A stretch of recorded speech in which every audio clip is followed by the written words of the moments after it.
Baik teman-teman media, Assalamualaikum warahmatullahi wabarakatuh.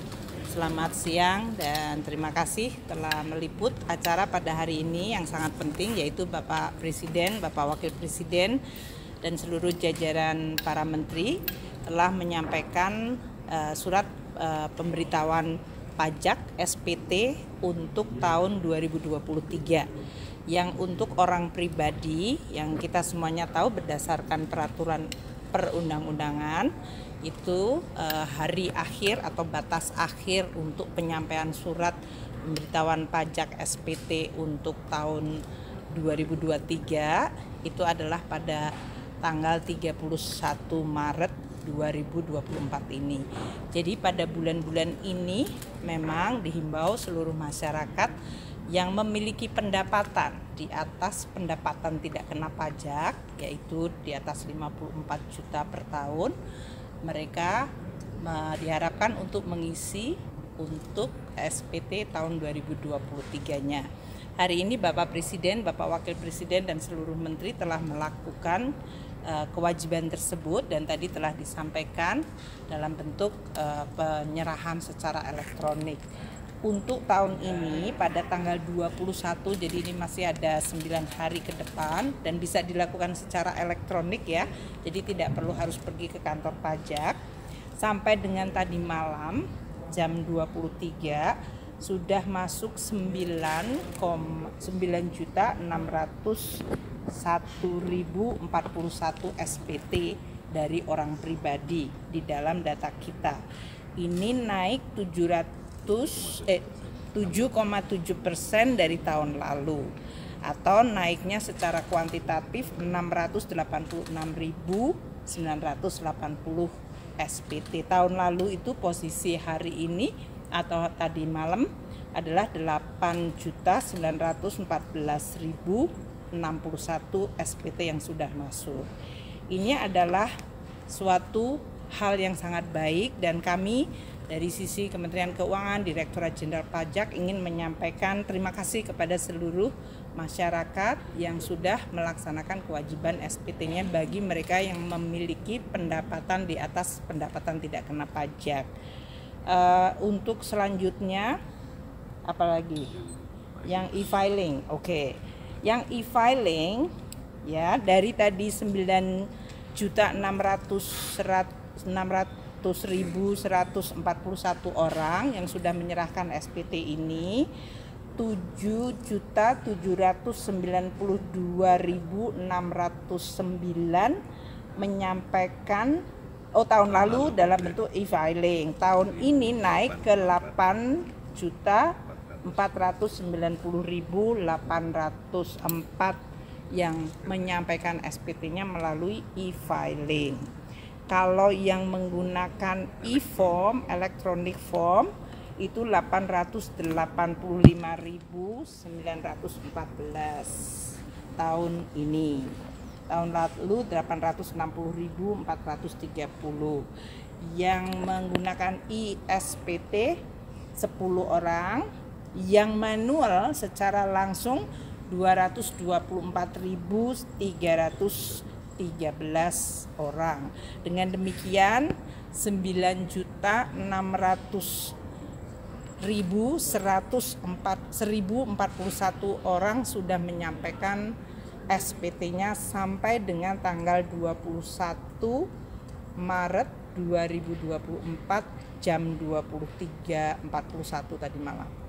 Nah, kita masih punya waktu sampai dengan akhir tahun. Tadi dengan Bapak Presiden, Bapak Wapres dan para menteri, kita harapkan juga masyarakat dihimbau dan diingatkan kembali untuk bisa menyerahkan SPT-nya secara tepat waktu. Kalau ada berbagai pertanyaan, Direktorat Jenderal Pajak akan terbuka untuk bisa membantu bagi masyarakat yang ingin memenuhi kewajiban penyerahan SPT. Itu ya. Terima kasih. Kan kalau tahun lalu sekitar 11 jutaan warga yang melaporkan Total. SPT secara total ya Bu. Kalau untuk tahun ini harapannya supaya lebih banyak lagi warga yang mau memenuhi kewajiban ini.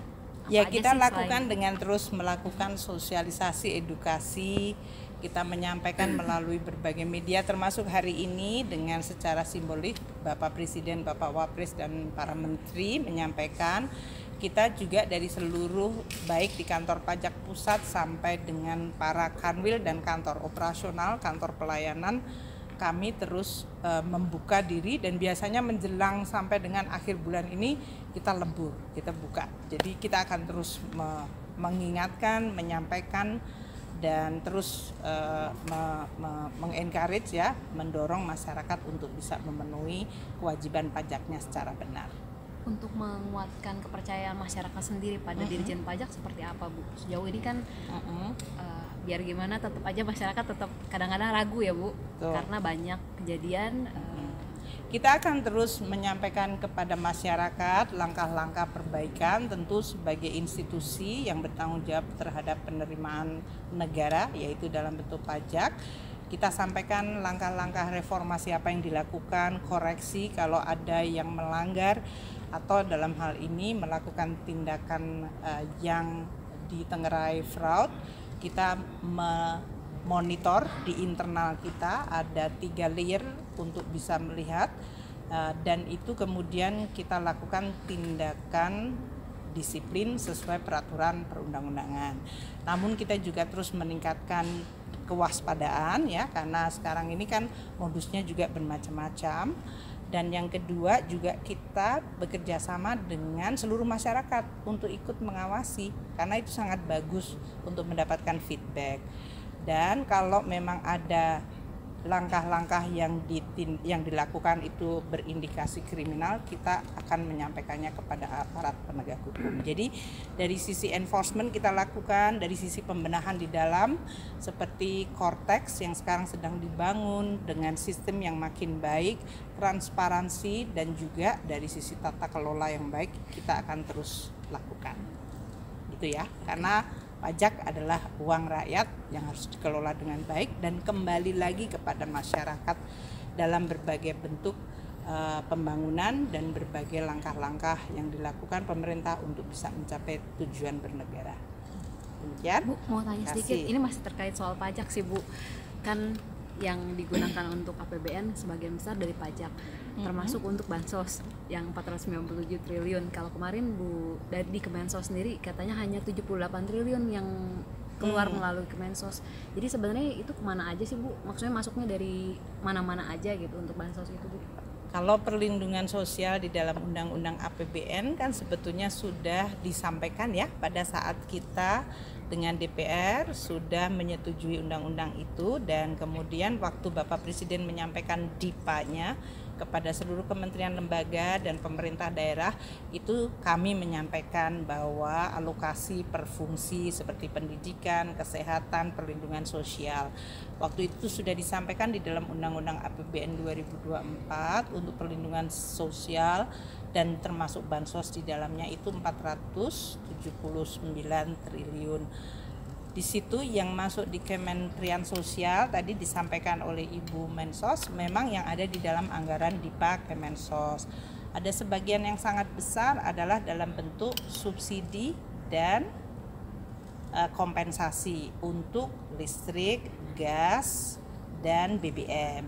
Itu adalah termasuk bantuan sosial, karena itu adalah bantuan dari negara kepada masyarakat sosial. Jadi itu nilainya cukup besar, lebih dari mungkin tahun ini ada 300-an.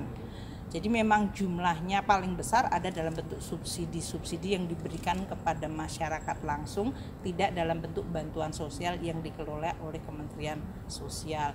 Hal yang lain yang biasanya masuk di tempat Kemensos kan PKH, kemudian untuk sembako, dan juga beberapa program khusus seperti untuk lansia dan lain-lain. Itu ya.